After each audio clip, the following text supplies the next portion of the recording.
हर गांव में एक ऐसी जगह होती है जहां लोग दिन में भी रुकने से डरते हैं। इस गांव में वो जगह थी, श्मशान के पास खड़ा पुराना पीपल का पेड़।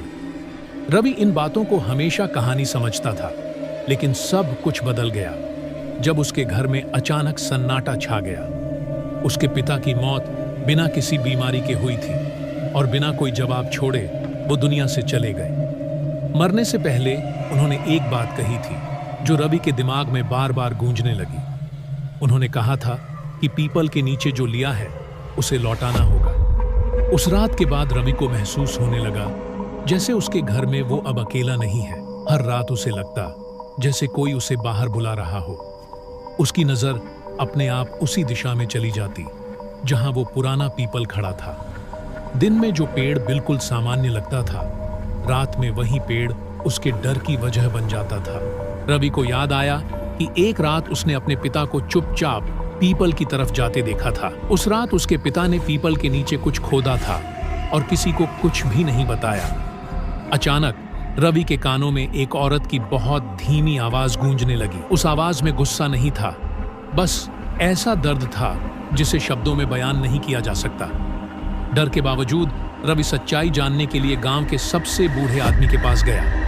बूढ़े आदमी ने कुछ नहीं कहा, बस उंगली उठाकर पीपल की तरफ इशारा कर दिया। उस शाम रवि ने तय कर लिया कि अब वो पीछे नहीं हटेगा।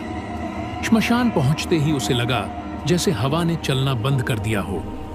पीपल के नीचे खड़े होते ही रवि को किसी अनजानी मौजूदगी का एहसास हुआ और तभी पीपल के नीचे एक परछाई खड़ी दिखाई दी। रवि समझ गया कि उसके सामने जो खड़ी थी वो डराने नहीं आई थी, बल्कि अपनी अधूरी कहानी सुनाना चाहती थी। उस परछाई ने बिना एक शब्द बोले अपनी बीती हुई जिंदगी के दर्द को दिखाना शुरू कर दिया। उसे जिंदा जला दिया गया था और उसकी चिता अधूरी छोड़ दी गई थी। इसी वजह से उसकी आत्मा पीपल के नीचे बंध कर रह गई थी। तभी रवि को एहसास हुआ कि उसके पिता की गलती अब उसी को सुधारनी होगी। उसने डर को पीछे छोड़ते हुए पीपल के नीचे खुदाई शुरू कर दी।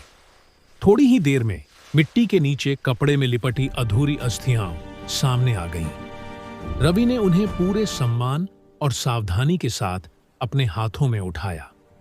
उसने बिना किसी जल्दबाजी के सही तरीके से चिता तैयार की। जैसे ही चिता जली, उस परछाई के चेहरे पर पहली बार सुकून दिखाई दिया। उस परछाई ने धीरे से सिर झुकाया, जैसे किसी ने उसका बोझ हल्का कर दिया हो। कुछ ही पलों में वो पीपल के नीचे से गायब हो गई। रवि ने महसूस किया कि चारों तरफ फैला भारीपन अब कम हो चुका है। पीपल के पत्ते थम गए थे और रात पहली बार शांत लग रही थी। वो वहीं बैठ गया, जैसे उसके अंदर से भी कोई डर निकल गया हो। धीरे धीरे अंधेरा कम होने लगा और सुबह की हल्की रोशनी दिखने लगी। सुबह होते ही वही जगह बिल्कुल सामान्य लग रही थी, जैसे रात में कुछ हुआ ही ना हो। गांव अपनी रोजमर्रा की जिंदगी में लौट चुका था। रवि ने चुपचाप गांव छोड़ने का फैसला कर लिया। उसने जाते जाते अपने पिता की तस्वीर को आखिरी बार देखा। कुछ कर्ज ऐसे होते हैं जिन्हें चुकाए बिना इंसान आगे नहीं बढ़ पाता, और उस पीपल के नीचे अब कोई नहीं रोता।